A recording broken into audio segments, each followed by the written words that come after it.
Amigas, amigos, ¿qué tal? ¿Cómo les va? Bienvenidos a Musicalísimo, bienvenidos a este divague con una mujer política y empresaria. ¿Cómo estás, Jorge? ¿Qué tal? ¿Cómo anda? Muy bien, por suerte, pero que es amiga de la casa, que ya ha estado en Musicalísimo y que además hoy seguramente va a tener mucha cosa para contar. Porque el hecho de que sea empresaria y a su vez política también nos va a permitir analizar con ella una serie de circunstancias que están en la preocupación de los uruguayos.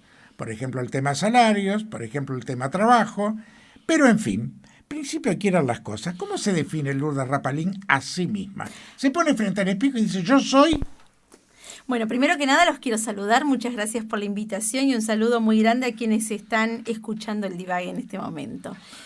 Bueno, Lourdes Rapalín se define como una mujer luchadora, trabajadora, muy apasionada en todo lo que encara y bueno, y sobre todo, digamos que soy una persona, ustedes bien saben, yo llamo que soy una mujer de Dios, con grandes principios, valores cristianos, y es lo que me lleva a definir un poco mi personalidad y mi forma de actuar en la vida y el comportamiento. Lourdes, ¿cuánto tiempo lleva ya Betelespa?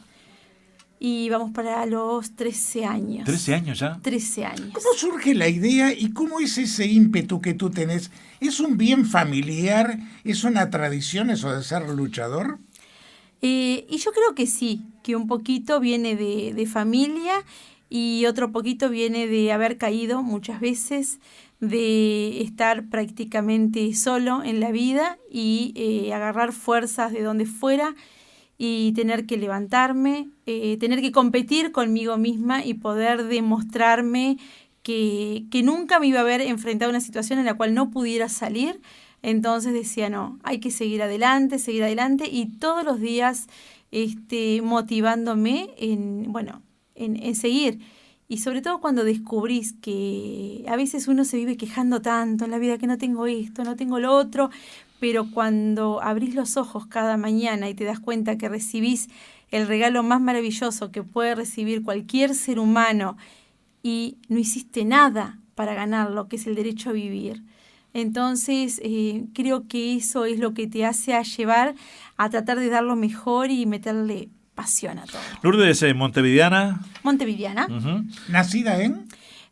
Aquí, en Montevideo, en ¿Qué barrio? barrio Bella Italia. Bella Italia. ¿Cuántos hermanos?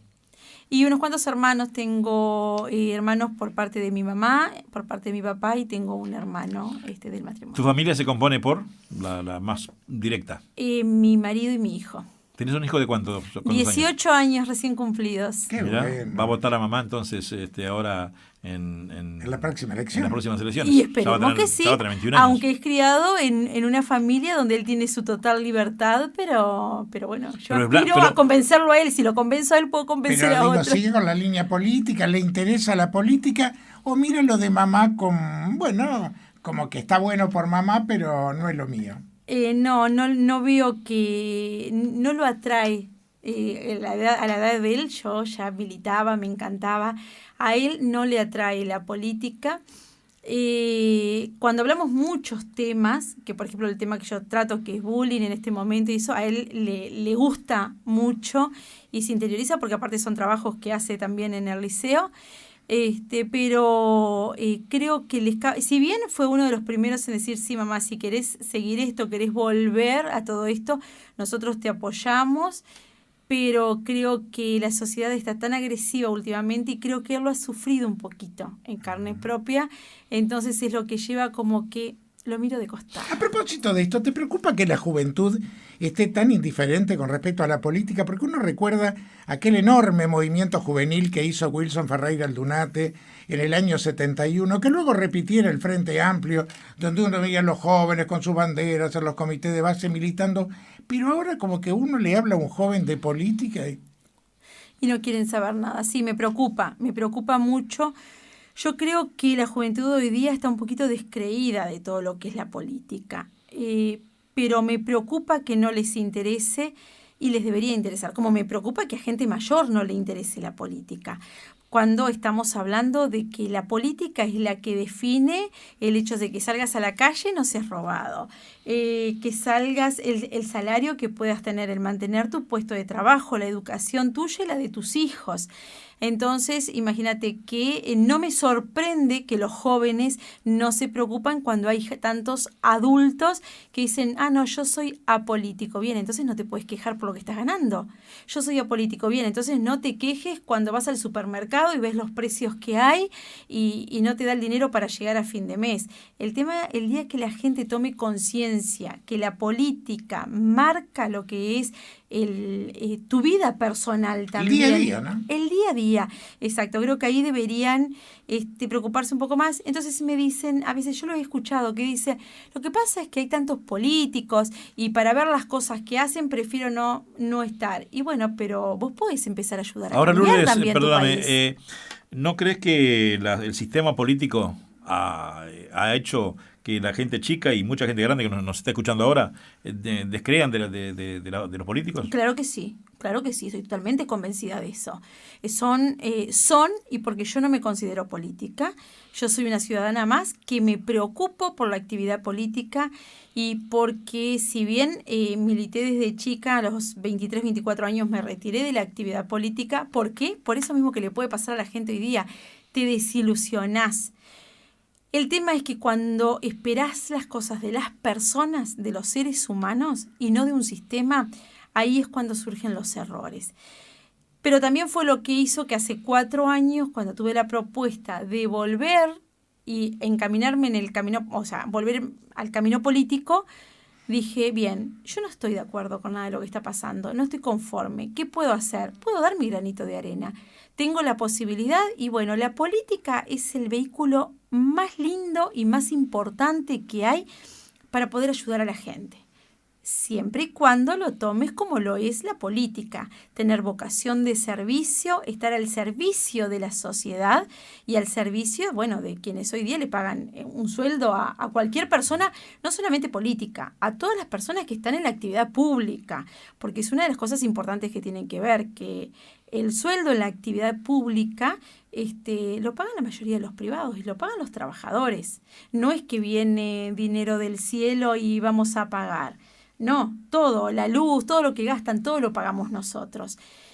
Y ahí fue cuando dije, bueno, se me da la posibilidad bueno, yo algo voy a hacer. Y sé que no me va a quedar eso de que algún día mi hijo me diga, mira mamá, en el país que vivo, el desastre que es y vos no hiciste nada.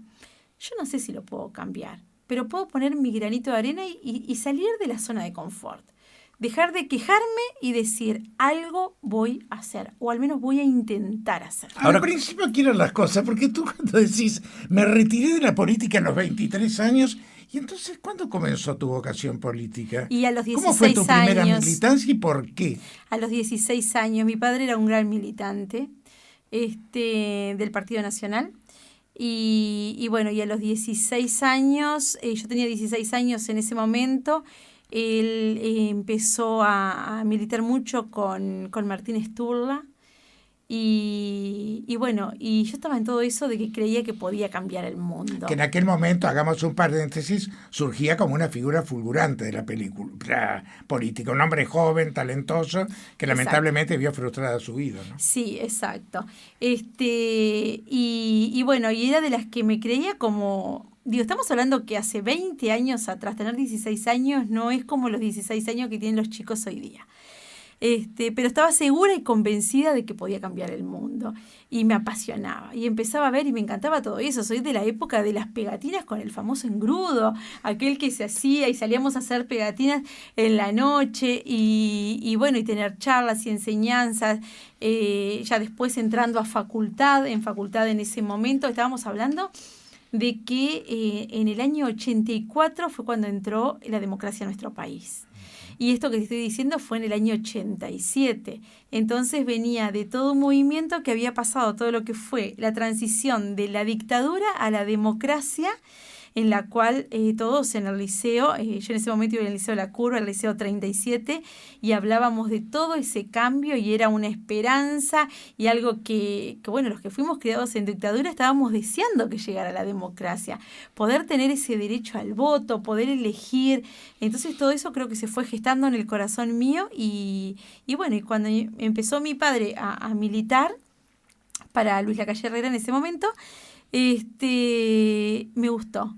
Y me gustó lo que veía y que sí que se podía hacer un cambio y que había una esperanza de algo. Y bueno. Tú viviste la victoria de Luis Alberto Lacalle Herrera. Sí, exacto. Bien, Lourdes, ¿y cómo es el paso de ser empresaria, que tenés, nos habías dicho la vez pasada, en una nota en la tarde, que son entre 80 y 100 empleados, que es mucho para una empresa uruguaya? Ya no sos una empresa pequeña, sos una gran empresa. O sea, hay 80, 100 familias que dependen de Betel Spa. Sí. ¿Cómo haces para coordinar las dos cosas? Aunque sea diputada suplente, ya has asumido como diputada, y ahí es una gran responsabilidad. ¿Cuándo te tenés a pensar entre Betel, que es la directora general, y cuando uno deja de repente en las manos su empresa de otra persona, por más de confianza que sea, no sabe cómo va a seguir funcionando el tema, y vos en la política? ¿Cómo se hace para hacer las dos cosas? Bueno, primero que nada, ser muy organizado, eso es lo primero que nada, y ni que hablar que nosotros contamos con un gran equipo de trabajo. Nosotros tenemos un recurso humano excepcional, para mí son los mejores. Por supuesto que uno lleva decepciones en la vida, las llevas siempre. En 13 años te puedes imaginar todos los funcionarios que pasaron y en un periodo en el cual estamos hablando que hay rotación de gente, que la gente no se compromete, pero siempre digo, nosotros capacitamos mucho a la gente, estamos con ellos, nos preocupamos, saben que son un equipo, para mí son los mejores, los respaldamos. También vivo esas experiencias de que todos me aman hasta que decís un no y pasás a ser el malo de la película. También he vivido eso. He vivido muchas desilusiones, muchas traiciones, muchos desengaños, pero cada paso me ha fortalecido a ir tomando medidas en cuanto a reglamentaciones dentro de la empresa. Y nos volcamos mucho a tomar buena gente. Nosotros queremos en nuestro equipo siempre tener las mejores personas, con los mejores valores y con una gran vocación de servicio. Que sean buenos técnicos o no, no importa, eso es tan fácil de aprenderlo, es pagar cursos, capacitaciones, entrenarlos, eso es lo más fácil de todo. El conseguir buena gente no es fácil. Entonces primero nos volcamos a buscar buena gente. Y después les enseñamos una profesión, un oficio, así como preparo gente en otros países, que también lo hago. Bueno, lo hacemos acá en Uruguay, nosotros preparamos mucho a la gente.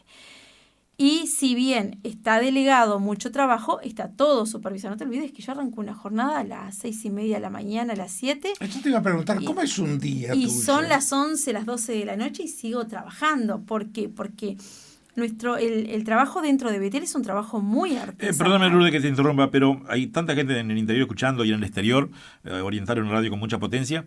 Decinos qué es, para la gente, ¿no? ¿Qué es Betel Spa?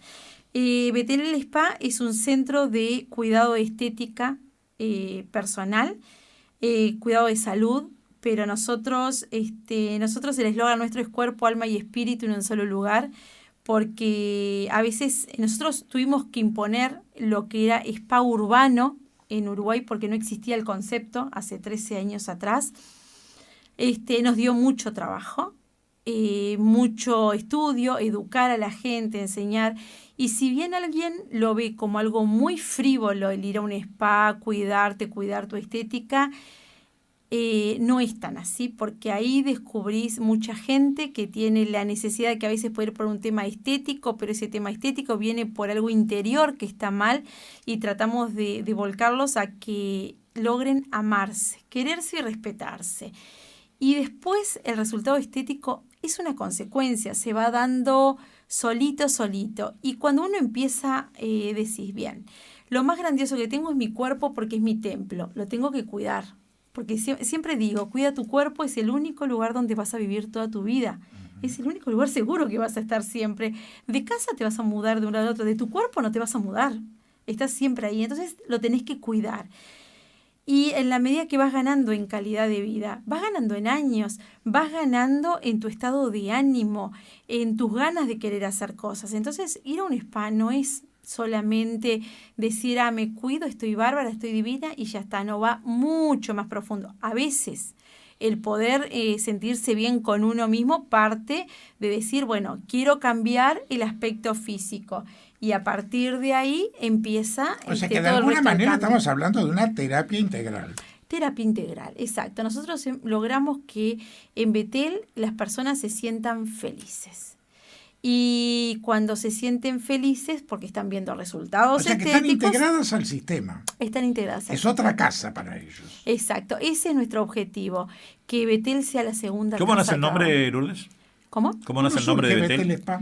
Betel es un nombre bíblico, está en el Génesis, el capítulo que habla sobre la historia de Jacob, que cuenta que tiene un sueño, que ve una escalera y donde ve subir y bajar ángeles. Y ahí describe aquí verdaderamente, esto es Betel, casa de Dios, puertas del cielo. Y bueno, cuando nosotros fuimos incursionando en esto, sabíamos que le íbamos a poner ese nombre a la empresa que pudiéramos tener algún día, que ni la soñábamos de cuál podía ser, pero lo teníamos bien claro porque queríamos un lugar que nos sirviera para ayudar a la gente. ¿Y cómo nace? Porque hoy que tenés entre 80 y 100 empleados, ¿cómo nace esa idea? Porque vos sos una mujer muy joven y de clase media, tus padres, ¿no? Sí, media baja. Bueno, y entonces no tenías muchas posibilidades económicas en aquel momento, en aquel No. entonces. ¿Cómo te vas formando y haciendo, porque ahora sos una gran empresaria, para convertir a Betel Spa en lo que soy? Y bueno, yo siempre digo que es por obra y gracia de Dios, pero es así. Nosotros arrancamos en el año 2004, yo trabajaba en una empresa gastronómica, gerenciaba una empresa gastronómica y tenía unos pequeños ahorros para irme de vacaciones y surge la idea de comprar la llave de este local que estaba funcionando y bueno, no nos daba el dinero, la verdad, para presentar. Álvaro hace una contrapropuesta. ¿Quién es Álvaro? Mi esposo, mi esposo. Hace una contrapropuesta, al tiempo fue aceptada la contrapropuesta, alquilamos la casa y arrancamos a trabajar. ¿Y él entendía del tema también o no? Él sí, él entendía de todo lo que era cuidado, él era personal trainer, estaba mucho en el tema del deporte. O sea que para ti es un respaldo fundamental. Y por supuesto, sí. Es un respaldo fundamental. Yo entendía del tema, pero no lo había estudiado. Eso hizo que nosotros empezáramos, éramos 4 o 5 personas trabajando. Y esto era la realidad. A ver, precisábamos un ventilador, esperábamos que entrara dinero, vendíamos un mes de gimnasia, íbamos y comprábamos el ventilador. Precisábamos cambiar la cinta, juntábamos plata, la venta de ciertos planes, y íbamos y comprábamos la cinta. Y así fuimos paso a paso, creciendo paso a paso. Hasta que el año de haber abierto Betel, nunca me voy a olvidar, el 28 de marzo del año 2005, llegamos un día, llegó Álvaro porque yo tenía que entrar en la otra empresa. Yo hasta el año 2006 seguí trabajando en la otra empresa. No podía arriesgarme en un proyecto de dejar un sueldo que tenía seguro. Entonces ahí era... Era una época de tanteo. Desde las 5 de la mañana hasta las 8 de la mañana era limpiadora. Limpiaba todo el spa para dejarlo funcionando. Desde las 8 de la mañana hasta las 12 era recepcionista. Estaba en la parte de recepción. Después me encargaba de ir a buscar a mi hijo al colegio porque él era muy chiquito, de darle de comer. A las 2 de la tarde entraba a trabajar en esta empresa hasta las 10 de la noche y a las 10 de la noche volvía a Betel a hacer toda la parte administrativa y a terminar de ayudar a Álvaro en todo lo que fuera el desarrollo para el otro día. Y el 28 de marzo del año 2005 Álvaro llega a Betel y se encuentra con el techo del gimnasio en el piso, literalmente en el piso.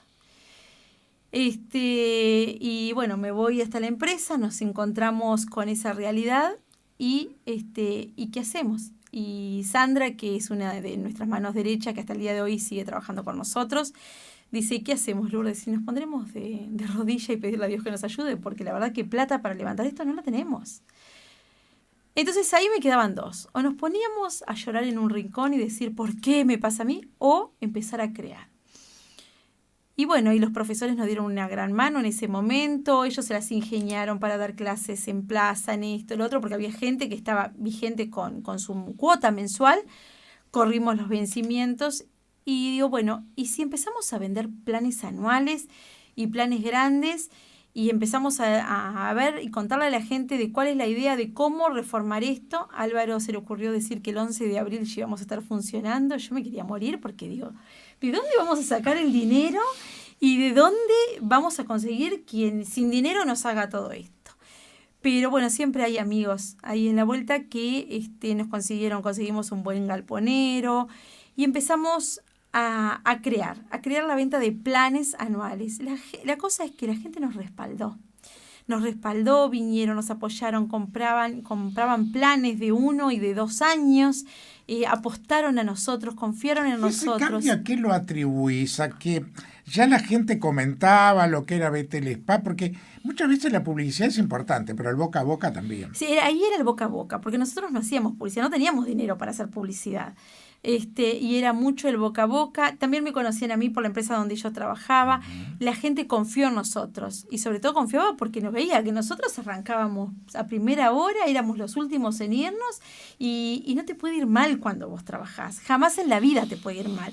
A veces la gente dice, sí, en este país no te va bien. Sí te va bien. Si trabajás, no te va bien si pretendés tener una empresa y quedarte en tu casa durmiendo. Eso es para grandes inversores, no para quien es trabajador. Y bueno, y ¿sabes qué? El 11 de abril del año 2005 estábamos abriendo de nuevo. Habíamos logrado pagar toda la mano de obra y para mí fue una gran enseñanza y siempre digo, si logramos levantar un techo en 15 días y sin dinero, de cualquier cosa a nivel laboral se puede salir. 13 años es un buen lapso y en ese lapso seguramente uno dice, este fue mi peor día, este fue mi mejor día. ¿Puede darse aquí aquello de que tu peor día dio paso al mejor? Sí, claro. Siempre es como que vas subiendo escalones. Y cuando lograste subir un escalón, la próxima vez que tengas un problema va a ser peor que el anterior, lo más probable. Caes de más arriba. Caes de más arriba, pero también de más arriba siempre digo, rebotás con más fuerza para llegar a otro escalón más alto. Y siempre lo que trato de recordar es, bueno, pero ya esta situación no la viví o ya pasé algo similar y logré salir. Entonces, no me puedo distraer. Nos tenemos que concentrar y ver cómo salimos de esto. Pero sí, en 13 años he pasado peores días. Para mí los peores días que han sido es cuando personas en quienes confiaba mucho llegaron a defraudarme muchísimo. Y bueno, pero fueron cuestiones de decir, ¿y por qué no me va a defraudar? Si son diferentes, piensan diferente, me molesta terriblemente la mentira. Cuando me han mentido es que me he sentido mal. Lo que más te duele. Y peor todavía cuando esas personas a quienes hemos respaldado, hemos ayudado a salvar sus casas, hemos ayudado también cuando tienen un sueño que puede ser y está al alcance nuestro económico de poderlos ayudar, se van enojados con nosotros cuando creo que no es justo para cómo uno se comporta y en esos peores momentos ha estado al lado de esa persona y se van enojados y diciendo mentiras. Creo que eso a mí, ¿sabes qué? La plata va y viene, de las cosas materiales uno se recupera, pero creo que cuando de lo que son los valores de los seres humanos a uno lo deja bastante. ¿Cómo en una empresa como la tuya? Pero antes, Jorge, vamos a identificarnos. Sí, ¿cómo no? Radio Oriental. SX12-770M, estamos al mundo, Sí. A través de www.oriental.com.uy y estamos llegando a las 0:30 cuando estamos divagando con la señora Lourdes. ¿Ya pasó Rapalini. media hora? Y sí, todavía falta un poco. Pero no, lo que te quería preguntar es esto. Tú te instalaste en un momento que el país salía de una situación Y que muy había lento. sido difícil. Muy bien. Tuviste viento de cola y ahora hay viento de frente. En una actividad como la tuya, ¿cómo incide eso? Porque todo el mundo habla de que el país ya no está igual, de que la gente se restringe, de que hay dificultades. ¿Eso incide, no incide? Mirá, te voy a explicar. Cuando nosotros arrancamos, el viento de cola a nosotros no nos afectaba en absolutamente nada. Y te voy a explicar por qué. Porque cuando nosotros trabajamos con un público que el tema de cuidarse es un tema cultural, ¿sí? No es un tema de tener más plata o menos plata. porque no va por ahí. Va por un tema de que si entendés que hacer gimnasia y cuidarte te hace producir más y te hace estar más activo, ahí me refiero al tema cultural. Nosotros teníamos un público y tenemos que hace mucho sacrificio para pagar una cuota, para poder ir al gimnasio, para poder cuidarse, y tenemos un público que quizá tiene un nivel adquisitivo un poco más alto. Quienes se cuidaban en ese momento sabían que si necesitaban en un momento, tenían más producción en sus empresas donde trabajaban para empresas que el viento de cola les ayudaba un montón, ellos necesitaban estar más activos. Eso es lo que hacía que Betel fuera creciendo. El trabajar con gente y con público no es fácil. Y conozco muchas empresas que empezaron en el mismo periodo que nosotros, pudieron haber tenido el viento de cola que podíamos haber tenido nosotros y sin embargo a los 2 o 3 años cerraron. Entonces sí es cierto que a nosotros la situación del país en ese momento nos podía haber ayudado, pero si nosotros no hubiéramos trabajado y no seguimos trabajando como estamos, no hubiéramos llegado a lo que llegamos. Y siempre digo con el respaldo de Dios adelante. Pero también nosotros vivimos la etapa cuando se puso por primera vez el IRPF, por ejemplo, y sabes que ahí fue un momento que nosotros lo sentimos. Porque el público que manejábamos en ese momento, y en plena bonanza del país, ¿no? El público que nosotros manejábamos en ese momento, empezó toda la psicosis del tema del IRPF, entonces lo que pagaban de cuota quizá en Betel era lo que les había venido ahora como descuento, entonces tenía que ver, pero fue un momento en el que dijeron, no, pero lo necesito para estar más concentrados, entonces empezaron después a volver. Hoy día es un momento difícil, pero Betel sigue trabajando, porque nosotros seguimos trabajando con las mismas ganas de antes. Me preguntas, ¿hay veces en las que decidís a veces querer cerrar? Sí, muchas veces. Sería una mentira que te dijera lo contrario. Hay muchas veces en las que quiero cerrar. ¿Y sabes quién me desmotiva? Me desmotiva la gente. La gente que no está comprometida. Eso me desmotiva. A pesar de que tenemos un gran equipo y es el que me fortalece. Y siempre digo, todas las mañanas me levanto y mi motivación diaria es cuando a las 10 de la noche yo bajo la cortina, es poder mantener cada uno de los puestos de trabajo. Eso es lo que me motiva diariamente. Fuimos abriendo más locales. ¿Por qué? Porque nos encanta dar fuentes de trabajo. Nos encanta. Nos encanta poder ayudar a la gente. Porque estoy segura que cuando teníamos un solo local estábamos... no sé si económicamente o qué, pero no teníamos tantas preocupaciones como podemos tener hoy día y era mucho más fácil manejar. ¿Qué necesidad de seguir abriendo locales y complicando? ¿Cuántos locales hoy, Lourdes? Estamos con 10 locales. ¿10 locales? 10 locales. ¿En Montevideo solo o también interior? No, y estamos en el interior también. ¿Qué puntos del interior tiene Betel? Estamos en Las Termas, que hoy día lo transferimos como franquicia, en Punta del Este, en Solanas.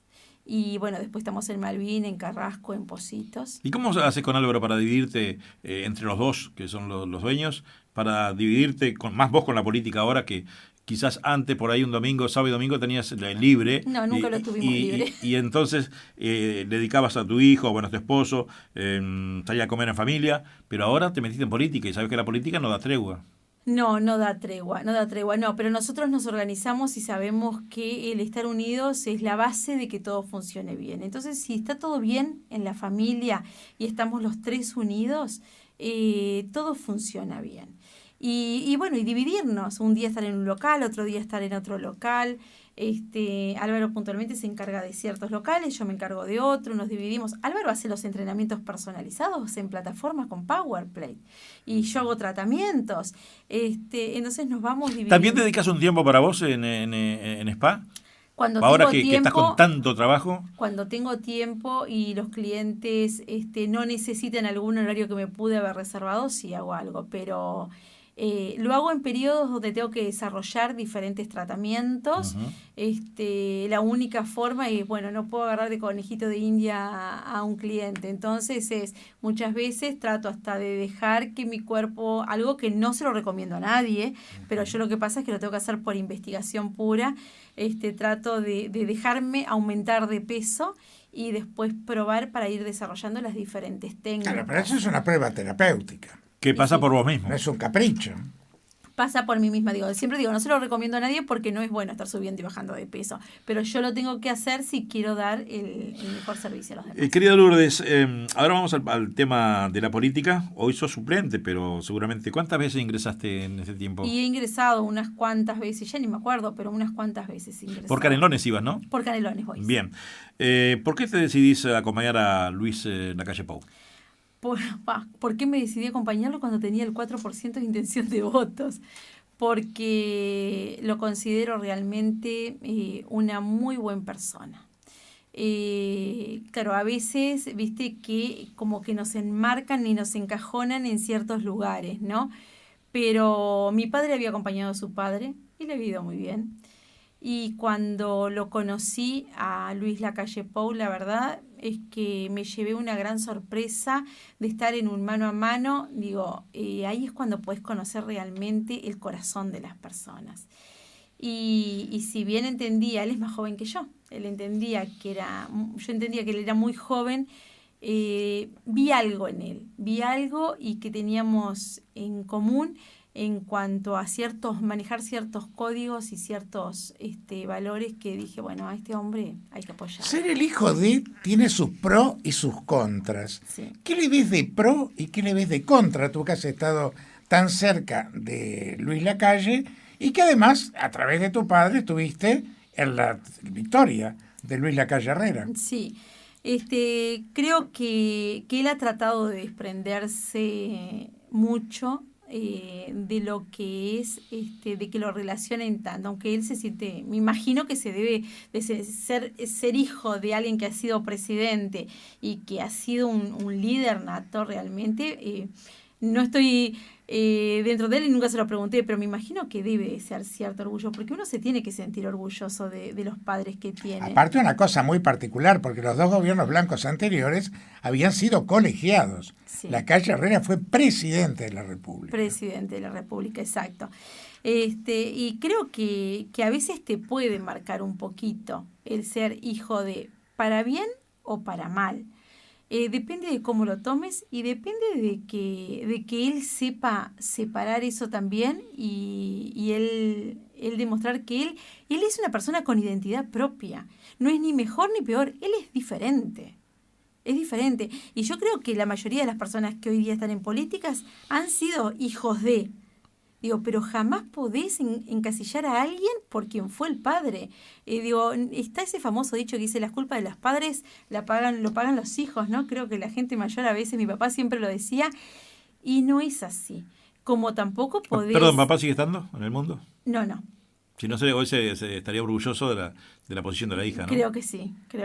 No, mi papá falleció el 7 de julio del año 2002, pero creo que sí, que estaría muy, muy feliz. ¿Lo sentí presente por momentos? No es que lo sienta presente, pero siento que estaría como que tranquilo. Lourdes, vayamos a lo que estás haciendo políticamente. Tenés una presentación de proyecto de ley, prevención, bullying y ciberbullying. Contanos qué es el bullying, el ciberbullying y cuándo hay la presentación y qué va a pasar allí en este proyecto de ley. Sí, bueno, te cuento, yo en realidad estoy con todo lo que es acoso psicológico. El año pasado hice una campaña muy fuerte por el tema de mobbing. Yo tengo un proyecto de mobbing redactado, trabajo mucho con la psicóloga Silvana Giachero. Empecé a hacer toda la campaña de mobbing y bueno, por ahí apareció un proyecto de mobbing que estaba archivado y de la nada, lo tengo que decir así, apareció ese proyecto y lo presentó Pablo Abdala. Yo respeté la decisión y dije, bueno, perfecto, si hay un proyecto de mobbing y es para bien, vamos a apoyarlo. Y digo, en definitiva, yo lo que quiero es el bien de la gente. Si se lleva adelante el proyecto, sería buenísimo. Y a partir de ahí dije, bueno, me voy a volcar al tema del bullying hace 4 años. ¿Qué es el bullying? El bullying es el acoso que se vive a través de los... Primero, el bullying se da entre niños, porque a veces la gente se confunde. Se piensa que están en cualquier lado y dicen, me estás haciendo bullying. No, el bullying es algo que es un tipo de acoso que se da entre niños, parte desde el centro educativo, no tiene nada que ver con los valores, es violencia pura, porque a veces nos equivocamos y decimos, bueno, los valores que le enseñan en la casa, no, el bullying parte desde el centro educativo. ¿Se puede volcar por antecedentes en la casa o algo? Sí, por supuesto que sí. Y como consecuencia va derivado a la casa, va derivado a lo que es la vida del niño. Muchas veces está desencadenado, y por no saberlo, por los maestros, por los directores, por personas de mantenimiento dentro de un centro educativo, pero que no es que lo hagan porque sí, ¿entendés? Es que no saben, tienen ignorancia muchos en el tema. Entonces, ¿viste cuando a veces un profesor dice, mirá fulanito, ¿ves tu escrito? Adelante de todos, ¿no? Tu escrito otra vez un desastre. ¿Cuándo vas a aprender a mejorar o estudiar? Lo hizo como algo natural. Eso ya le sirvió para un niño que tenga este perfil que le encanta hostigar o manipular a otros para burlarse, tomarle el pelo, para tener esa popularidad. Pero no se imagina el daño que se le ocasiona a ese niño. Y nosotros tenemos, por más que no hayan estudios claros acá en Uruguay, que es una de las cosas que quiero buscar, hay altos índices de suicidios. Muchos niños. De cada 10 niños, 2 denuncian de que están siendo acosados. Pero el niño empieza con no querer ir a estudiar, con a mostrar problemas en las notas, de empezar a rechazar ciertas clases, quieren disertar a nivel elementos indirectos, digamos. Elementos indirectos. Y sabés que está ya estudiado, salió un informe hace unos años, yo les voy a hacer llegar inclusive en estos días el proyecto de ley, en el cual todos esos niños que han sido hostigadores, y no es porque pobrecitos son niños, no, porque un niño que tiene la capacidad de querer hacerle daño a otro, ya es su personalidad, así. Y el 60% de esos niños que hostigan a otros, antes de los 24 años vuelven a delinquir. Ahora, ¿por qué se ha popularizado esto, Lourdes? Porque es una forma de liderazgo, es una forma de sobresalir, es una revancha contra lo que uno no tiene, demostrándose más. ¿Cuál es el fenómeno? Bueno, no es que se haya popularizado, ha avanzado y ha crecido, porque aquí no nos dijeron, es capaz que nos dijeron en la escuela, a mí me pasaba que me decían diente conejo, que tomaste sol con espumadera por todas las pecas que tenía. Y uno dice, sí, en esa época a mí me podían decir el gordito. Che, gordo. A mí gordo panceta ni hablar. Pero a ese gordo llegaba un momento que llegaba el cumpleaños y nadie le hacía el vacío. Al gordo se lo invitaba igual al cumpleaños. Entonces teníamos otro concepto de sociedad. ¿Podíamos enojarnos con un compañero? Quizás sí. Y darle una paliza, ¿a quién no les pasó? Estamos hablando de personas que tengan, como la edad mía, más de 46 años, ¿no? A todos nos pasó. Pero nos podíamos pelear y nos dábamos vuelta y sabíamos que primero que a casa no lo llevábamos el problema porque nos cascaban encima. Pero venía un cumpleaños, una fiesta, una kermesse y estábamos todos invitados. No nos dejaban de lado. Hoy día se usa mucho hacerte el vacío. Entonces, hoy día a ese gordito, a ese flaco, a ese burro, como le llaman, o a ese simplemente porque sos más lindo o más linda porque hay más acoso entre varones que entre niñas. Llega un momento en el cual me busco cómplices a los cuales manipulo, yo victimizo y hago que te agredan, pero no solamente eso, cuando es el cumpleaños te dejo de lado, no te invito. Y el problema, ¿sabes de dónde parte? Del yo. Siempre digo, si sacáramos el yo, no habían tantos problemas, porque estamos viviendo en un momento en una sociedad muy individualista. Entonces es yo quiero, yo necesito, yo tengo. Y ya se perdió aquello de que nos enseñaban, ¿te acordás? Tus derechos terminan donde empiezan los derechos de los demás. Hemos atravesado esa barrera. Y hay tanta violencia y generada a través de adultos que los niños se convierten en adultos. O sea que en el fondo el tema está inmerso en el tema que tiene la sociedad. Claro. Por supuesto que sí. Y esa es la diferencia. Como comunicador he tenido... Y es lo que le damos como derecho a los niños de que se comporten de esa forma, porque aparte, ¿qué les estamos transmitiendo hoy día?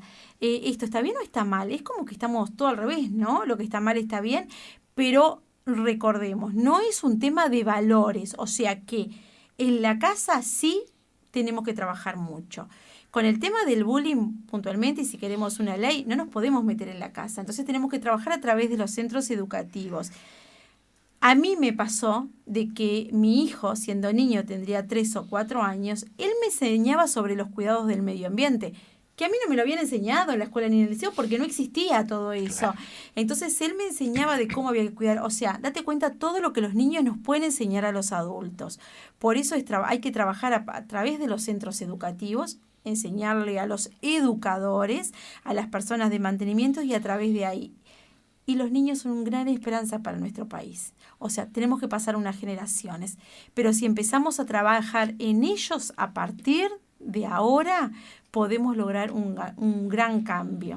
Como comunicador te decía que, lamentablemente digo, ¿no? Este sistema del bullying, que las chicas se enferman, por ejemplo, de anorexia sí. o de bulimia. Sí. Y me ha tocado a mí ir a hospitales. El último fue al Hospital de Clínicas de una chica con 19 años, era de Carmelo, me acuerdo como si fuera hoy, y hace unos años. Y ella era tenía un poquito sobrepeso, pero las amigas le decían, mirá que estás gorda, y mirá que tu novio te va a dejar porque estás gorda. Y entonces la palabra gorda le empezó a taladrar el cerebro. Y gente del interior que no tenía muchas posibilidades de conocimiento de este tipo de temas, ¿cómo es yo tuve que meterme y estudiar el tema, la anorexia? Y vos como mamá tenés una chica de 15 años, 16, 17, y le decís, ¿ya comiste? Sí, mamá, comí, queda tranquila en la casa de mi amiga fulana. Sí. Entonces esta chica fue bajando, y se le internó en el clínica tenía 28 kilos. Sí. 28 kilos. Los médicos fueron brillantes y la llevaron a 37. De 21 a 37, y la iban recuperando, porque no es de un día para el otro eso. No. Y bueno, y no sobrevivió a un paro cardiorrespiratorio, ¿te habían dicho, Jorge? Exacto. Bueno, y no sobrevivió, y he visto, lamentablemente digo, y he aprendido sobre el tema de lo que es la anorexia, lo que es la bulimia, sí. y viene más que nada, la anorexia la tienen las chicas, ¿no? No los chicos. Por eso que vos decías hoy. Sí, los chicos lo manifiestan de otra forma y aparte no denuncian tanto. Pero ellos también caen en una depresión. Y lo que te decía, se dan más casos de bullying entre varones que entre mujeres. Y además el tema es que lamentablemente le hemos enseñado a los varones de que hay que ser macho, de que no se puede quejar. Y no, y es enseñarle de que vos tenés tantos derechos como puede tener la otra persona. Así como queremos que la mujer tenga derechos como tiene el hombre también tiene derecho a decir lo que siente. El varón tiene derecho a decir, mirá, mamá, papá, fulanito, me están haciendo tal cosa. El tema es que siempre tratamos de negar la situación o de decir, son cosas de chicos. El bullying por lo general se da en la edad más fuerte es entre los 7 y los 15 años. Pero después esto se continúa en la UTU y se continúa a nivel universitario.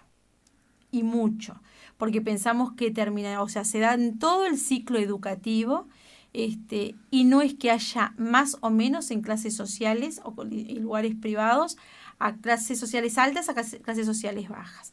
¿Cuál es la diferencia de lo que se ha demostrado? Es que en clases sociales bajas es más como que violencia física. Y en clases sociales altas viene... más intelectual. Más exacto. Ahora, Lourdes, hablando de violencias, en estos días se presentaron cifras que realmente vuelven a ser alarmantes. Sí. Uruguay tiene 2 suicidios por día prácticamente. Antes eran 2 cada 3 días. Y otra vez se vuelve a ratificar una amplia franja en una de las edades más lindas, entre los 16 y los 24 años. Exacto. Y bueno, y necesitamos estudiarlo. Necesitamos que el gobierno nos dé la posibilidad de estudiar, de averiguar. Inclusive yo en el proyecto presento todos los estudios que se han hecho. Inclusive, mira, te voy a comentar la última parte del proyecto donde dice que la OMS advierte que para el año 2025 el incremento en la cifra de suicidios rebasará el 1.500.000 por año, de los cuales, si no se toman medidas responsables para tratar de frenar el maltrato y abuso escolar, al menos 850.000 serían motivados por bullying. Bueno, por eso te planteaba el tema, porque ya es como una interacción que se está dando sistemáticamente Sí, sí. y que no podemos cerrar los ojos. Estamos hablando de adolescentes que caen en una depresión en la cual se los medica, porque lo más fácil es medicarlos, están en depresión, y lo que hacemos es tratar de suavizar el tema, pero no vamos a la raíz. Entonces, lo que hay que buscar es tratar de llegar al fondo del asunto Claro, y de porque sanar a aclaremos ese además niño. que el que llega al suicidio no es una depresión cualquiera, es una depresión profunda con visos de melancolía que hace que la persona se transforme en imposible de subsistir, porque o no soporta su entorno, o no se soporta así, o no soporta ninguna de las dos cosas. Mira, me cuenta siempre Silvana Yachiro en su experiencia en años en tratar con víctimas de bullying. O sea, para que veas, yo redacto un proyecto de ley en apoyo con muy buenos profesionales, pero no tocando de oído que me lo redactaran. Sí, está muy bien estuve asesorado. investigando mucho tiempo y con casos reales para llegar a ver cómo es esto. Pero dicen que el suicidio lo toman no es porque están en depresión, es una forma de liberación para ellos.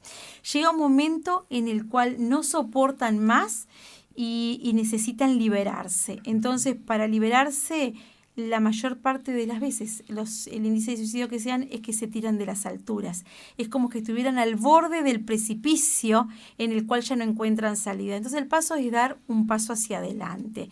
Y es terrible porque empezás a escuchar cada historias que uno como mamá es desgarrador. Entonces, claro, uno tiene que estar atento a esos llamados de atención de los hijos y sobre todo enseñarle a los hijos. Por ejemplo, a mí me pasaba desde que mi hijo era niño, y a veces uno tiene un poquito de miedo también de lo que es el abuso sexual o esas cosas. Entonces empezás a enseñarle de que nadie le puede hacer sentir, hacer algo que él no quiera. Y marcar el límite desde ahí, desde que, bueno, nadie te puede hacer sentir mal sin tu consentimiento. Y si estás viviendo una situación en la cual a ti no te gusta, no te sentís cómodo, lo tenés que denunciar. Lo tenés que denunciar 1 vez, 2 veces, 3 veces. El grave error que cometen los centros educativos a veces es que dicen, bueno, vamos a tratar de mediar. Tanto como en el bullying como en el mobbing, no se puede mediar. Es lo mismo que fueras con la violencia doméstica, una mujer que el marido la golpea o que la mujer golpea al marido y que digan, bueno, bárbaro, vamos a mediar. Que tu marido te pegue los lunes, los miércoles y los viernes y los demás días no te pegue. Porque estamos hablando de casos serios, ¿no? Con el bullying y con el mobbing pasa exactamente lo mismo. No puede existir una mediación jamás, porque no es un conflicto.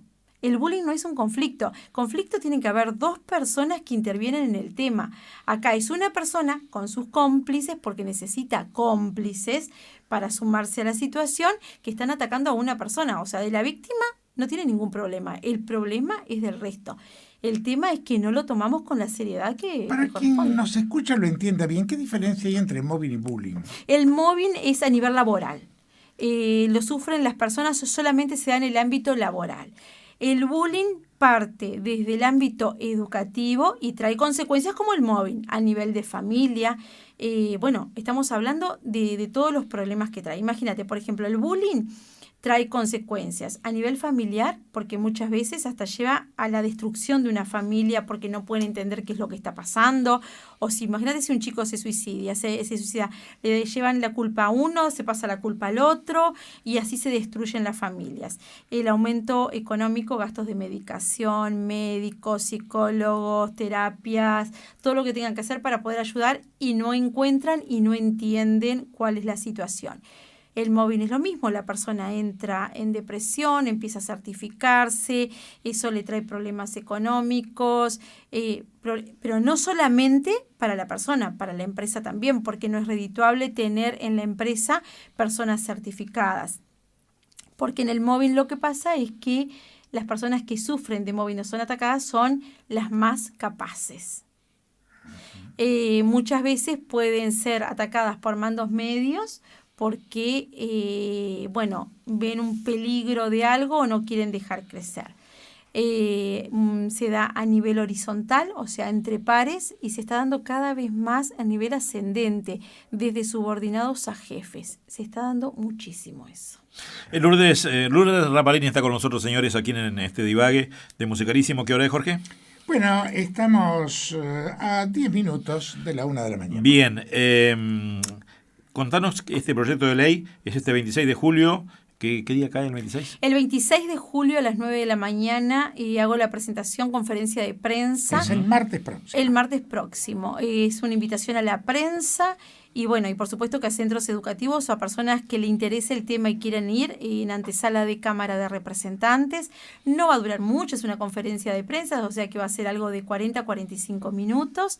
La idea es presentarlo. Ese día tengo intenciones de entregarle a cada medio de prensa una copia. No sé si se acostumbra a hacer o no, pero a mí me gustó darles una copia en qué consiste el proyecto de ley.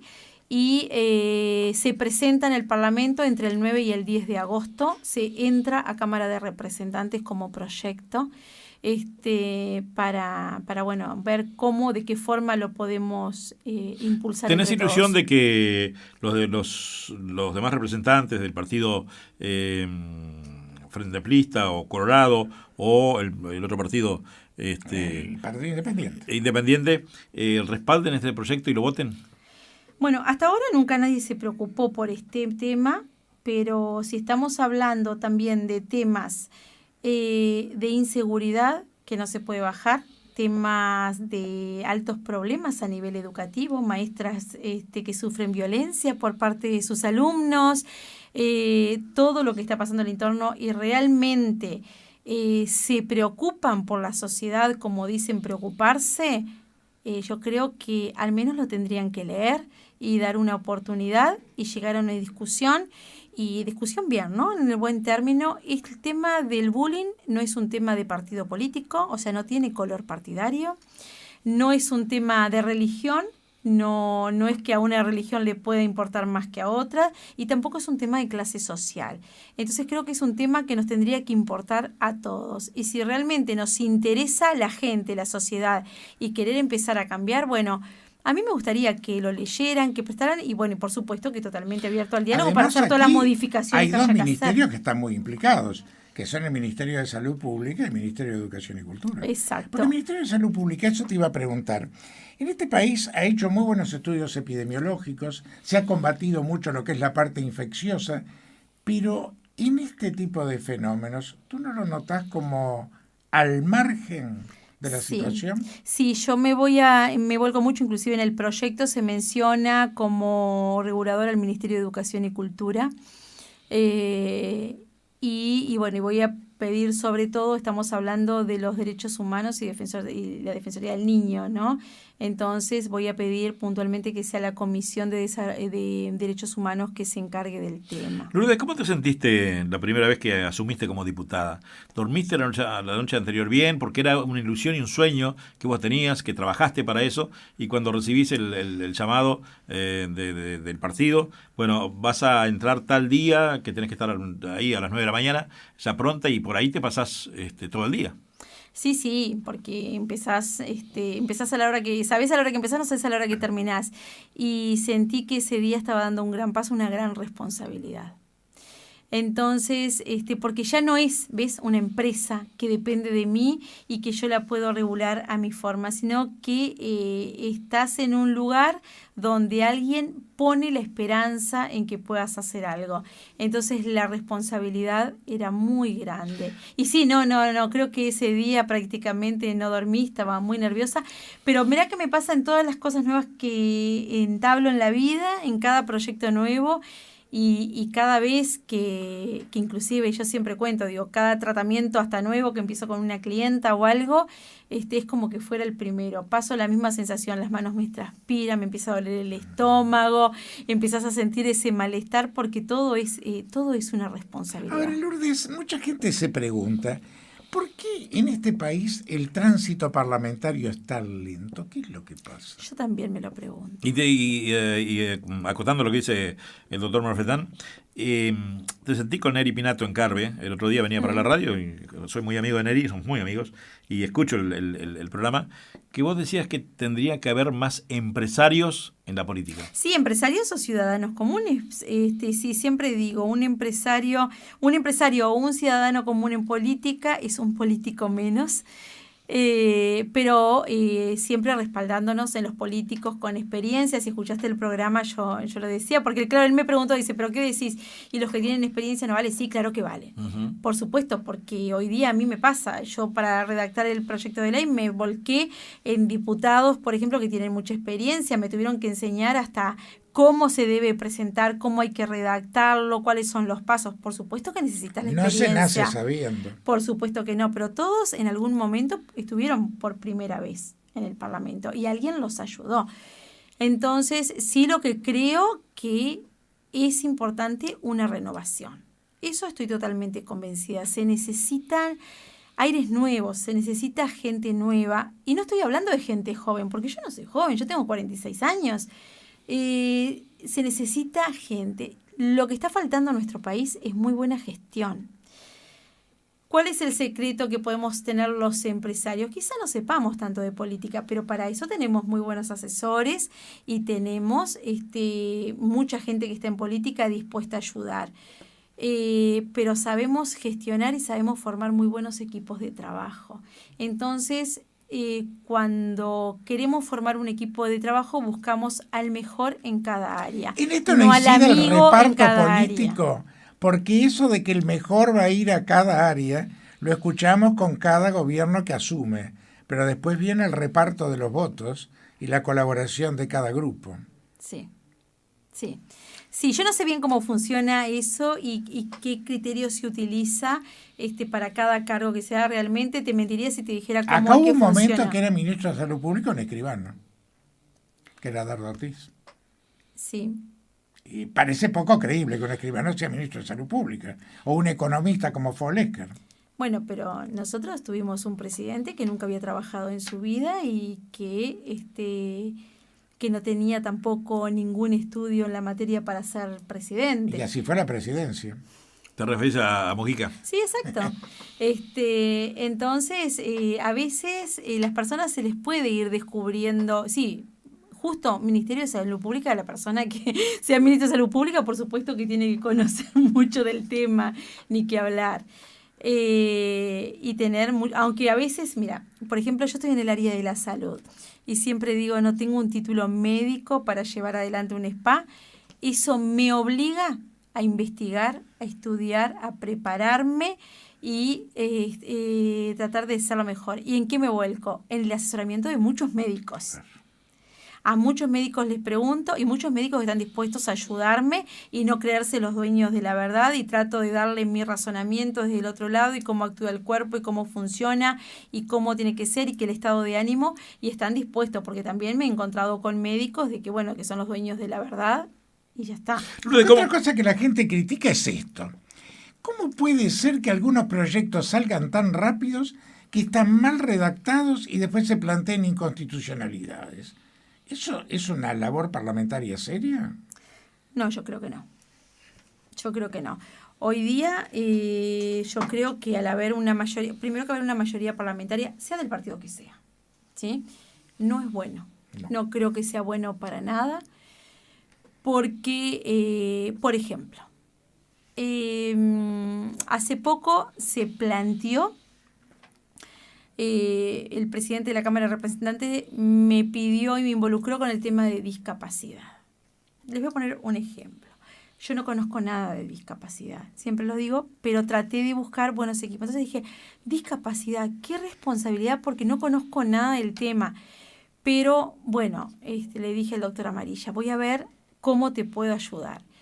Entonces, ¿qué hice? Empecé a recorrer el Palacio Legislativo, hablé con personas con discapacidad, en sillas de ruedas, en un lado, en otro, ver qué es lo que se necesitaba, traté de informarme. Entonces me dije, yo por el tema de discapacidad no puedo hacer nada porque ya tenemos una ley preciosa. Lo único que hay que hacer es desarrollarla, que es la ley 18.651. Me estudié la ley, pero esto está bárbaro, ¿qué vamos a inventar de nuevo? Hagamos que esto funcione. empezamos a averiguar, bueno, por ejemplo, con el porcentaje del 4%, si se está cumpliendo.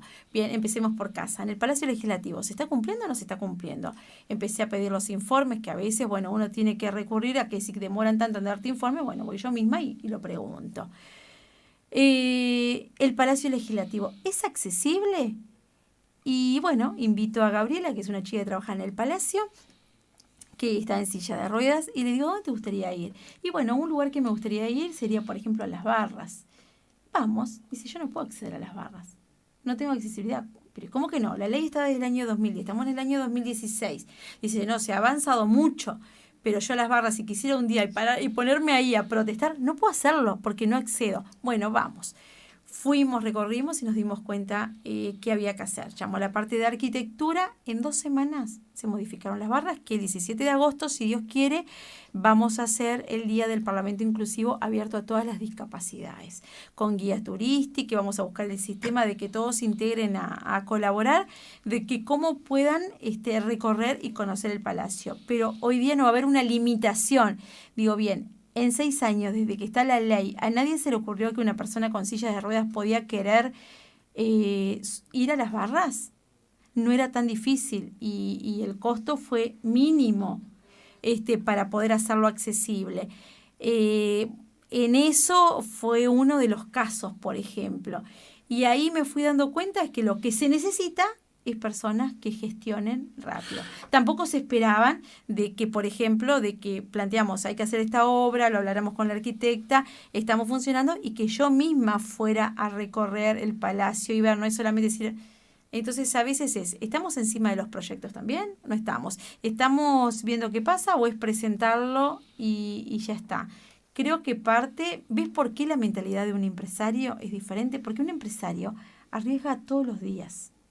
Todos los días tiene que estar pensando en cubrir el banco, en que no se te vaya a enfermar alguien, en tener el dinero para los vales, para los sueldos, y que nadie nos lo va a dar si no lo tenemos que salir y pelearlo. Entonces, y muchas veces terminamos de pagar los jornales y te quedan quizá en la billetera 20 pesos. Pero fuiste cumpliendo todo. Tanto en la parte política como en la pública, como un empleado privado también que tiene un sueldo mensual, es fácil. Es cumplir la tarea y ya está. No son todos los casos. Yo he tenido la posibilidad de estar adentro del Palacio Legislativo, a pesar de que soy honoraria, muchas horas.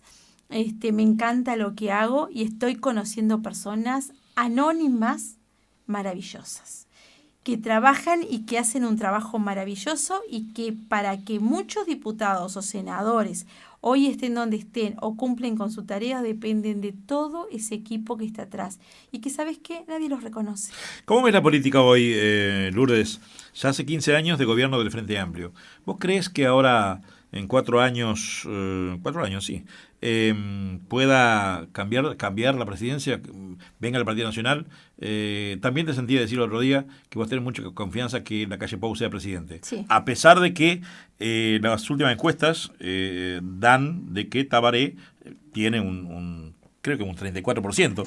Sí, pero tiene apenas un saldo positivo de un 1%. Está muy lejos del Tabaré Vázquez. Pero vos creés que Lacalle Pou, yo le decía ahí donde está sentada vos, que él estuvo en un divague antes de las elecciones, y yo le decía, privadamente le decía, Luis, vos vas a llegar a ser senador. No, estás equivocado, yo voy a ser el presidente, no.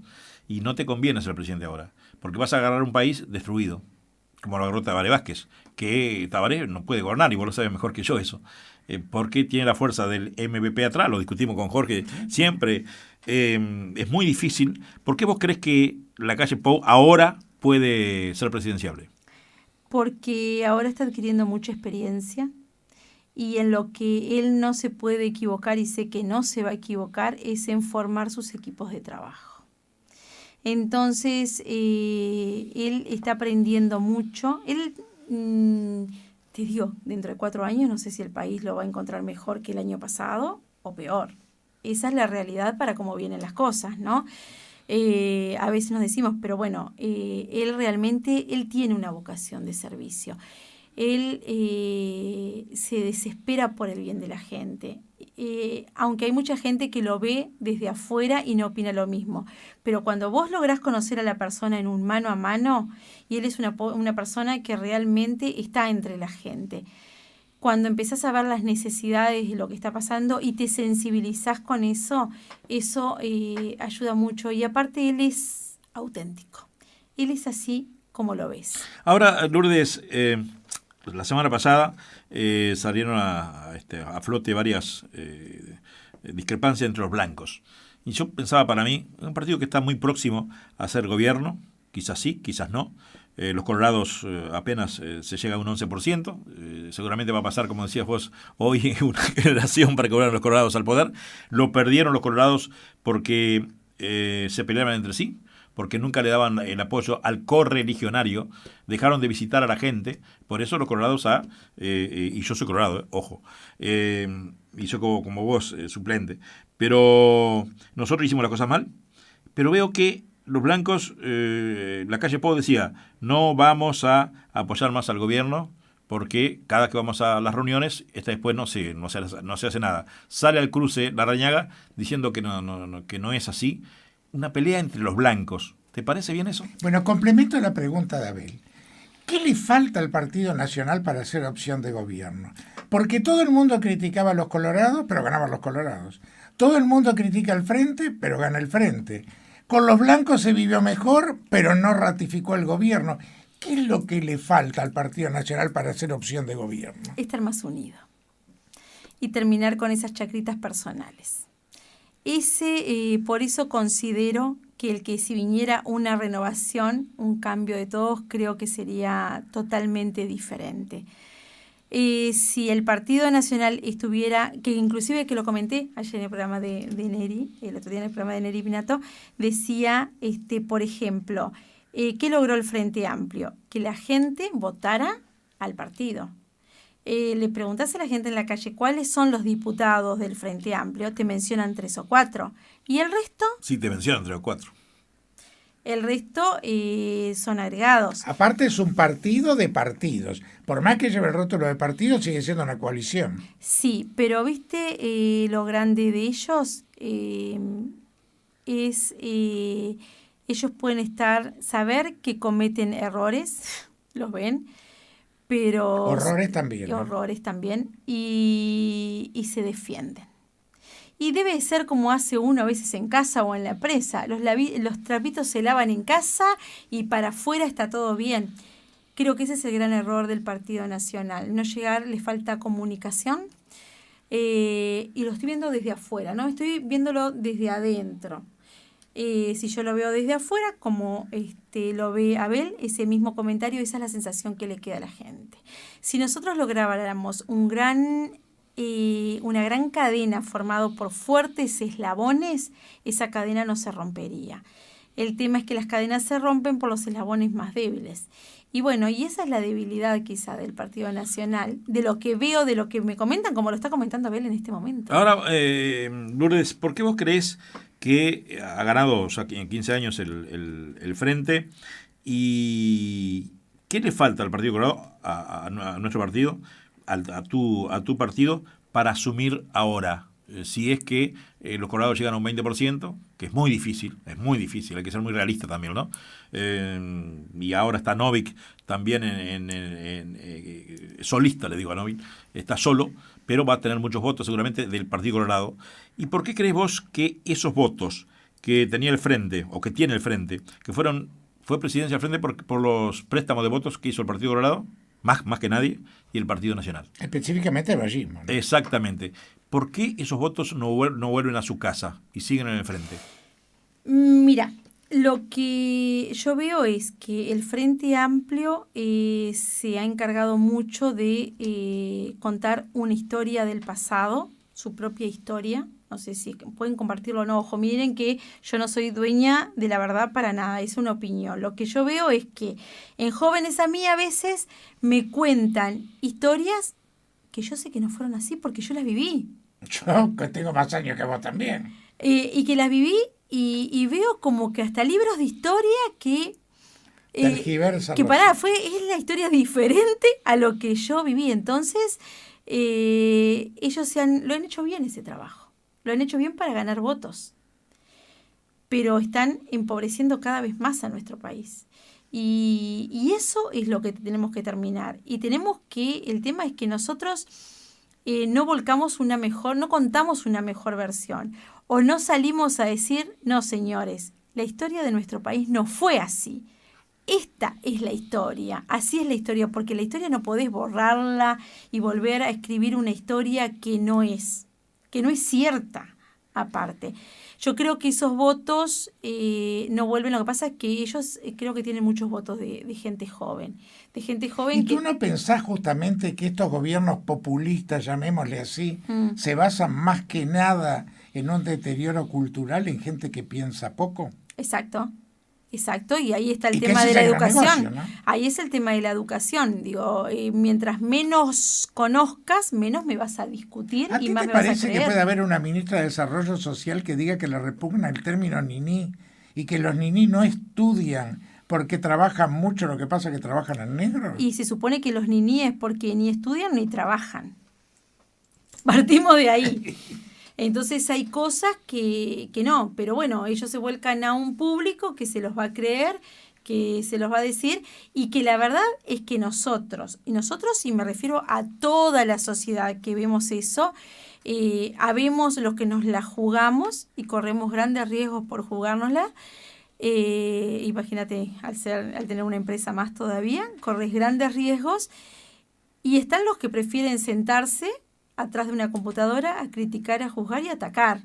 Entonces digo, bien, si no estás conforme con lo que está pasando, salí a la calle, protestá. Digo, si es un derecho que tenemos todos. Ves que a veces hay ciertos grupos que se unen, que se pelean por un salario, por esto, por lo otro, con el tema de la seguridad. ¿Recuerdan cuando mataron a aquel chico en el de la moto? Uh-huh. Yo nunca había llegado a ver una manifestación tan grande por el tema de seguridad y con mucho respeto, ¿no? Entonces, digo... Que son los desaparecidos de la democracia. Exacto. Entonces, yo lo que digo es, nos falta un gran compromiso de toda la sociedad. Es más fácil echarle la culpa a los políticos y decir, pero ¿y vos qué estás haciendo? Al momento que tenés la elección, ¿votás en blanco o anulás? Ojo, también es capaz que el voto en blanco o anularlo es una forma de protesta, pero estás entregando el país. Entonces, si no querés un cambio con la intendencia, por ejemplo, 25 años, ¿no? Uh-huh. 25 años, ¿y en qué ha mejorado? En absolutamente nada. La limpieza, que es uno de los temas que más nos quejamos. Bien, si antes yo me acuerdo, mira, Estados Unidos, uno de los países, digamos que una potencia, súper desarrollado. Yo viajo bastante a nivel laboral, por trabajo y eso, y cuando puedo tomarme alguna vacación, trato de ir a Disney. La limpieza que ves en esos lugares, ¿sabes qué sistema utilizan, Abel? El que teníamos nosotros hace años. El camión que pasaba y recogía la basura. Tú no podés sacar la basura si no es tal día, en tal horario, tenías que tener en tu casa. Yo me acuerdo que teníamos como unos mini contenedores, eran tanques que los teníamos, y la hora de sacar la basura era ahí. En Estados Unidos, hoy día se maneja así, están los contenedores, pero tú no podés llevar la basura al contenedor hasta tal día, en tal horario, que es cuando pasa a recogerla. Entonces, si ese sistema en Uruguay daba resultados, ¿se acuerdan que lo teníamos? Que pasaba el basurero. Totalmente. Entonces, y ponemos contenedores. ¿Y en qué ganamos? En absolutamente nada. Contenedores, más mugre. Yo tuve uno en la puerta de mi casa por casi 6 años hasta que logré que lo sacaran de la puerta de mi casa. Llenos de rata, contaminación. ¿Y en qué abaratamos? En costos impresionantes, me imagino, de la compra de contenedores. Pero también pasa un camión a vaciar el contenedor. Entonces, ¿en qué cambiamos? Tenemos más mugre, más gastos y las obras disparatadas de tránsito. Ahora, Lourdes, también los uruguayos, la sociedad en sí, no tiene un poco la culpa, porque si vos vas a Tacuarembó, por ejemplo, que es mi departamento, o vas a Salto, el interior está mucho más limpio que acá. ¿Ah, sí? Pero la gente tiene que, la gente es la que aporta, porque a veces una intendencia del interior no es fácil manejarla. ¿Y a Montevideo qué pasa con nosotros? Pero y es lo que te decía recién, le echamos toda la culpa a los políticos. ¿Y nosotros qué estamos haciendo? A mí me ha pasado de ver gente que camina delante mío en la calle, come un caramelo y tira el papel en el piso. O Todos el los días. volante que le dan a la esquina. Me ha pasado de decirle, señora, se le cayó esto, no lo tiré yo, y a usted le parece bien, si tiene un contenedor ahí, ¿por qué no lo tira en el contenedor? Porque no tiene educación. Porque para no eso. tiene educación. A mí me enseñó, aunque te parezca mentira, mi hijo, ya te digo, cuando tenía 3, 4 años, porque se lo enseñaban en la escuela. Por eso es que podemos enseñar a partir de la escuela lo que quizá no saben en la ¿Y casa. ¿Sabe? por qué no queremos la ciudad? Porque Montevideo no solo está sucia, está pintada, no se respetan los monumentos, no se respetan plazas.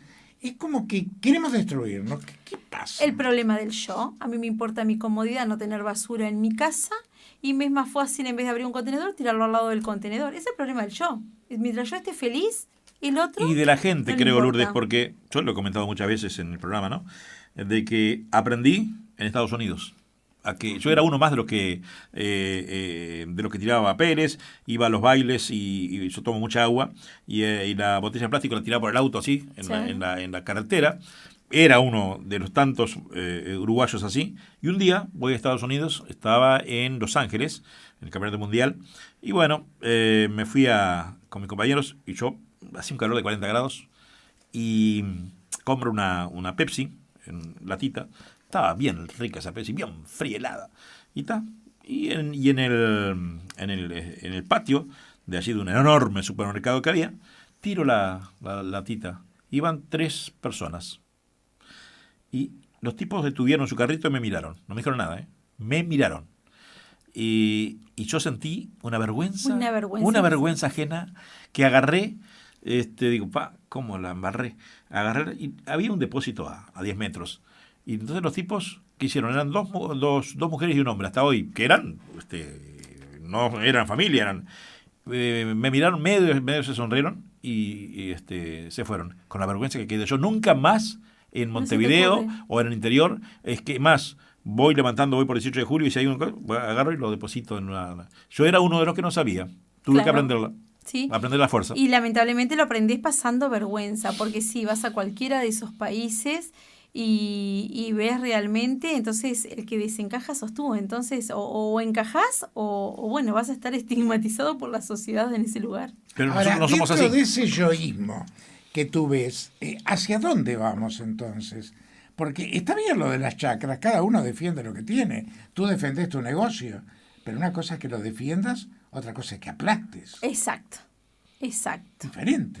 Es muy diferente. Yo defiendo mi negocio y me peleo muchísimo. Digo, cuando uno tiene un negocio, puertas abiertas, donde vos cumplís con todas las obligaciones que te manda el Estado, desde habilitaciones, tributos y yo peleo con la gente que trabaja en negro, por ejemplo, porque esa es la competencia. Cuando decía, porque es tu competencia tal lugar. No, son colegas. Para mí mi competencia es el que trabaja en negro. De igual a igual. Exacto. Los demás son colegas. Yo, por ejemplo, soy una persona que estoy muy abierta hasta colaborar en el mismo rubro con otros centros que veo que pueden estar fallando en algo o que me llega algún comentario. He llamado por teléfono y digo, mirá que tenés una funcionaria en estas condiciones. Me vino una clienta que la acabo de agarrar de clienta que no contrató en ese lugar por esto y esto. Tomalo, dejalo, si te ofendés, pero a mí me encantaría que si un funcionario mío hace algo que está incorrecto y alguien lo ve, que venga y que me lo Ahora, diga. Lourdes, en la audiencia hay muchos jubilados y que cobran muy poco dinero. Y no será producto también que hoy se quejan mucho, y con razón, que ganan 8.000 pesos, 9.000 pesos, que en aquel tiempo trabajaban en negro. ¿No fue culpa un poco del empresariado decir pagarle? Y bueno, te pagan un poquito por acá. O de para gente la, que para hacía la los caja. aportes mínimos. Exacto, para la caja y por aquí por afuera. Sí, claro. Lo que fuera Pero no es necesario. solamente responsabilidad del empresario. ¿Por qué lo aceptaba la otra persona? ¿Por qué lo aceptaba? Digo, como te digo eso, también te digo de que yo sé de personas que, por ejemplo, han querido jubilarse, de que no han cumplido como correspondía y siempre consiguen algún testigo o algo como que trabajaban o como doméstica, esto y lo Jubiladas de otro. tejedoras, costureras. Entonces, yo siempre digo, uno las reglas del juego las tiene que conocer. Si vos aceptaste las condiciones, después no te quejes. Ojo, hay gente que también ha aportado mucho y que hay que reconocer que viste que está como que medio Y también topeado los y topes que no. son complicados. Exacto. Yo me pongo mi ejemplo personal. Yo hoy, a 8 años de jubilado, recién cobro en la mano lo que hace 8 años cobraba todos los meses. Como médico, ¿no? Claro. Topeado en mi BPS y ahora con los descuentos de la caja profesional, más el IASS. Ahora te hago una pregunta a la empresaria y a la política, Blanca. ¿Cuántos minutos nos queda, Jorge? Nos quedan 10 minutos. Bien. Después tenemos a 3 preguntas que solemos hacer a todos los invitados. Y una adicional que es un match personal. Ahí va. Le tengo miedo a eso. No, es todo muy fácil. Ahora hay una propuesta de ley que seguramente se va a aprobar, porque el Frente Amplio tiene mayoría, cosa que ni Jorge ni yo estamos de acuerdo, pero parece que se va a aprobar. Queremos hacerte esa pregunta a vos. Que ahora la impositiva va a tener la posibilidad de saber a aquellos uruguayos, que son muchos, miles y cientos de miles de uruguayos, que tienen su platita ahorrada en el Banco República o en otro banco, ahora se abre el secreto bancario. ¿A vos te parece bien eso? Total. Sí, total. Y no sé si me parece bien o me parece mal. Lo que sí sé que eso va a perjudicar... que se controle está bien, los controles tienen que existir, pero como en otros países la gente tiene la cultura de hacer las declaraciones y todo lo que corresponde por ley. Lo que sí me parece es que si hay personas que tienen cosas de esconder, la plata, yo ayer me lo cuestionaba, ¿qué va a pasar con el dinero? ¿No se va a ir del país? Por ejemplo. Por supuesto, claro. Entonces, ¿es bueno o es malo? El control es bueno, siempre. Pero, claro, ahora estamos hablando de que va a haber otra plaza perjudicada también. Se va a ir mucho dinero del país. Uh-huh. Grandes inversionistas que quieran estar van a el pensarlo capital dos veces. Va antes de donde invertir. está cómodo y si no hace las valijas. Eso está clarísimo. Exacto. ¿Y cuántos miles de uruguayos Porque también aparte, tienen sus cuentas afuera? Hoy día no se necesita levantar un secreto bancario. Digo, quienes tienen una cajita de ahorro o algo, el banco te cobra todos los meses, claro. te hace un retiro para el pago de IRPF, o sea que qué mejor controlado que por una institución bancaria. Ellos no lo van a mentir. Entonces, ¿qué necesidad de Pero aparte, levantar? Lourdes, mucha gente, estamos de acuerdo, falsea declaraciones. Pero a veces también el Estado va a donde no debe. Porque cuando acá se dice el IRPF y el IASS es el que más tiene, más paga, es una gran mentira. Porque tú lo sabes muy bien, en Europa te dan una sábana enorme donde tú pones de un lado todo lo que gastaste, del otro lado todo lo que recibiste, y si tenés un saldo positivo, si hay por lo menos te ponen un 40%. Claro. Pero en el saldo real. Ahora, lo que tú ganás para pagar el agua, la luz, el teléfono, el banco hipotecario, ¿eso es una renta? Acá te lo cobran sobre un sueldo bruto. Además. Por ejemplo, el IRPF, ¿no? Te lo cobran sobre el sueldo bruto. Entonces, a mí me parece que debería ser, yo tengo familiares viviendo en otros países, y ellos guardan todas las boletitas de los gastos, todo. Eso está bueno porque eso te ayuda a que vos vas a comprar un lugar y que no te vendan en negro. Claro. Entonces, partes por ahí, guardás todas las boletitas, presentas todos tus ingresos, tus egresos los declarás y ya está. Entonces, es una forma de terminar con el trabajo en negro también. Bien, Lourdes, ha pasado rapidísimo este debate contigo. Das muchísimo, ¿eh? Dar significa que el invitado, hace 32 años que hacemos este negocio, mirá de los divagues. Si nos entretenemos nosotros, seguro que del otro lado. La gente está... Y para mí es un placer, porque la última vez que estuvimos juntos, o la primera vez que estuvimos juntos públicamente, fue en CX14 El Espectador, que te invitaron a vos y a mí. Y bueno, para mí ahí te conocí personalmente, me pareciste una mujer fantástica y una gran empresaria, porque empezar con 8 o 9 empleados y ahora tener entre 80 y 100 no es fácil, no es fácil, te la has jugado de veras. Pero las preguntas hoy mencionaste a Dios varias veces. Estamos en una radio de la Iglesia Católica Oriental. ¿Sos católica? No me acordaba. ¿Sos católica? Soy católica. ¿Crees en Dios? Sí, muchísimo. ¿Y qué es Dios para vos? Y Dios para mí es todo. Mi vida se centra primero en lo que es la obediencia y el amor a Dios. Él ha sido realmente un compañero fiel, Él es el que no me ha mentido, el que me ha respaldado, el que ha estado al lado mío, el que aumenta mi fe.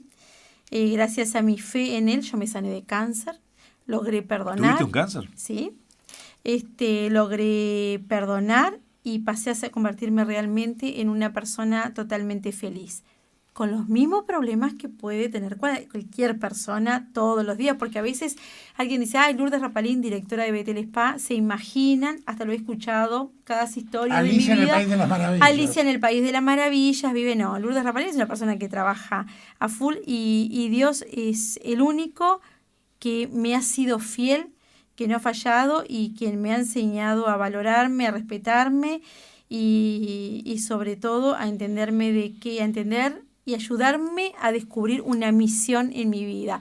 Esa misión y esas metas es lo que es el aliento mío todos los días para seguir, a pesar de los problemas. La segunda pregunta. ¿Sos católica? Algún día, como todos los seres humanos, sabemos que nacemos y después morimos, ¿verdad? Tal cual. El día que se vaya Lourdes Rapalín de este mundo, ¿qué hay después de...? Y pueden haber muchas cosas. Yo me baso en la fe católica. Nosotros creemos en la resurrección y creemos y sabemos que hay algo después de la muerte.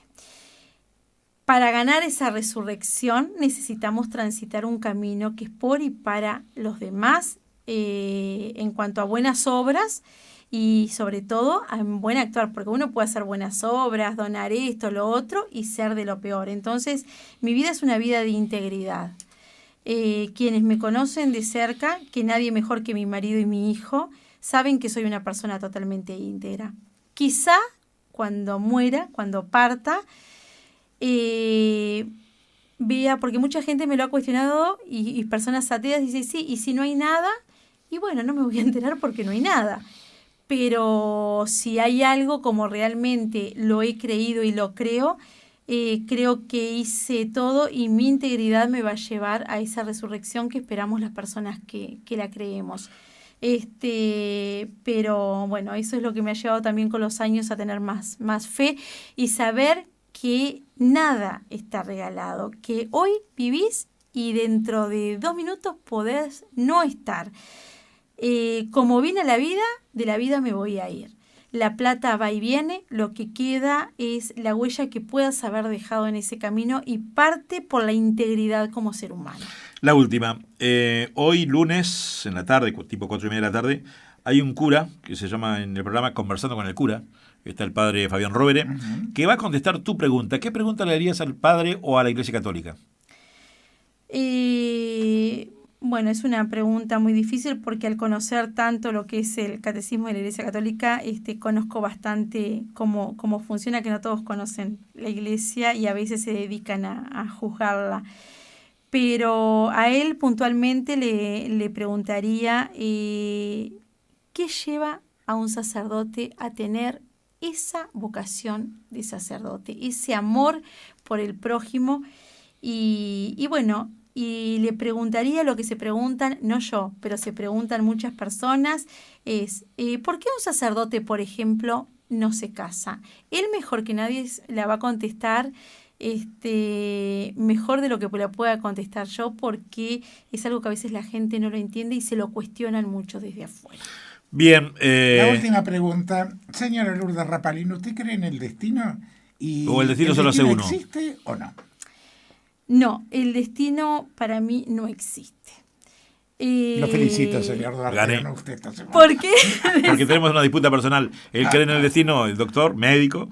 Yo creo que en el destino se lo hace uno. Mira, te voy a contar, si me dan un minutito más, claro. nada más, una experiencia personal. Cuando falleció mi papá, yo estaba muy enojada con él. Y un sacerdote... Con Dios. Estaba enojada con mi padre y estaba enojada con Dios terriblemente. No quería que nadie me hablara de Dios. Un sacerdote de la iglesia Santa Rita, allá en el hipódromo de Maroñas, me habló y me dijo que yo debía perdonar a mi padre. Que yo estaba esclavizada a todo. Yo le cuestionaba a él muchas cosas de por qué él no me había defendido en muchas situaciones que había pasado en mi vida. Siempre digo, yo era un cadáver en vida. Sí, caminaba, era un muerto en vida. Y entonces le dije, yo no tengo por qué perdonarlo porque él se merece de que yo esté enojada con él. Dice, no, digo, y no siento perdonarlo, tú no tenés que sentir. El perdón es una decisión no es un sentimiento. El sentimiento viene solo. Sucede que cuando yo tengo esta conversación, soy muy obediente, es lo que tiene, obediente a todas las reglas. Voy a hablar con él y le digo que lo perdono y le pido perdón también. Y aclaramos muchas cosas. Mi papá en menos de 24 horas falleció. Entonces... ¿Él estaba enfermo? Él estaba con una congestión, pero hizo un paro, algo que los médicos no se lo explican. Un paro cardiorrespiratorio, no se lo explican. Hablando con el padre Mastrangelo el día del velorio de mi papá, él mismo estaba sorprendido y dice, hoy creo que tenés la posibilidad de saber que siempre hablas del destino, si el destino existe o no. Le digo, bueno, yo hoy me cuestiono. Dios tiene todo tan armado que sabía que yo lo iba a perdonar y ahí él se iba a sentir liberado y iba a partir. O como él estaba totalmente en paz, dijo, bueno, ahora es el momento que te venís conmigo. Dice, eso no te lo puedo responder porque no sabemos. Lo que sí sé es que uno tiene libertad y vos podés elegir la forma en cómo estás. Todo lo que das en la vida te vuelve, lo bueno y lo malo. Entonces, creo que si existe un destino, se lo va forjando uno en la forma como actúa. A mí la vida me ha enseñado que cuando he hecho cosas malas, he estado mal, me ha ido muy mal en la vida. Y cuando he hecho cosas muy buenas y hago cosas buenas por la gente, muchas veces he perdido eso de esperar la recompensa de la misma persona. He aprendido que tarde o temprano lo bueno te vuelve y duplicado. Quizá no de la persona que estás esperando, pero te vuelve y te vuelven grandes satisfacciones. Entonces, no creo que tengamos un destino marcado. Sí creo que uno se va forjando y se va marcando su propio destino en la forma como va actuando. ¿Pasaste bien esta hora y media aquí en Musicalísimo en el Divague? Divino, no me di cuenta que pasó 1 hora y media. Bien. Alvarito Escaso estuvo en control de grabaciones. Ustedes no se vayan porque hasta las 3 de la mañana sigue Gustavo Farré en vivo con música, notas, comunicación. ¿Quién te invitó? Como siempre, Musicalísimo. El productor, que es productor también, Farré, sí, fue creo que el que fue quien me invitó, exacto. Claro, fue una decisión nuestra, ¿no? Y él lleva a cabo porque que Musicalísimo consideraba necesario que estuviera Lourdes Rapalín, porque te voy conociendo, me gusta mucho como sos, me gustas mucho como empresaria y me gustas mucho como política, porque no naciste en un seno político, no. Sino es que te estás haciendo política y seguramente en las próximas elecciones ya serás diputada directa. Me da la impresión a mí que Luis te va a poner en una posición como para que, porque también los jefes estudian, ¿no? A ver cómo tu comportamiento político, tu razonamiento, los proyectos de ley, en fin. Hay alguien que siempre te observa, como en la vida. Cuando Marfetán decidió ser médico, alguien le dio una mano. Cuando vos decidiste ser empresaria, alguien te dio una mano. Cuando yo decidí ser comunicador, alguien me dio una mano. Alguien entrega la llave, después uno transita ahí el está. camino. Sí, tal cual, es así. Después vos subís la escalera o no, esa es tu decisión. Exacto. Pero siempre le debemos algo a alguien. Así que gracias por estar aquí, Lourdes. Esperemos lo mejor para vos y volvamos a repetir qué pasa el martes que viene a las 9 de la mañana.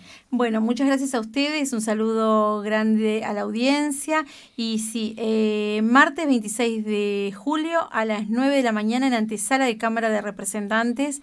La idea es hacer público el proyecto de ley que estaré presentando entre el 9 y 10 de agosto sobre prevención de bullying y ciberbullying. Bien, gracias por venir. Gracias a ustedes. Marfetán, gracias. Bueno, nosotros nos encontramos a las 3 de la tarde. Sí, señor. Y les reitero, ustedes siguen ahora con Musicalísima hasta las 3 de la mañana. Y de mi parte eso es todo. No te olvides de algo que para mí es muy importante. Te quiero muchísimo. Un doble beso y seguir adelante, que si vos querés podés y nunca dejes de existir. Muchísimas gracias. Muy buenas noches.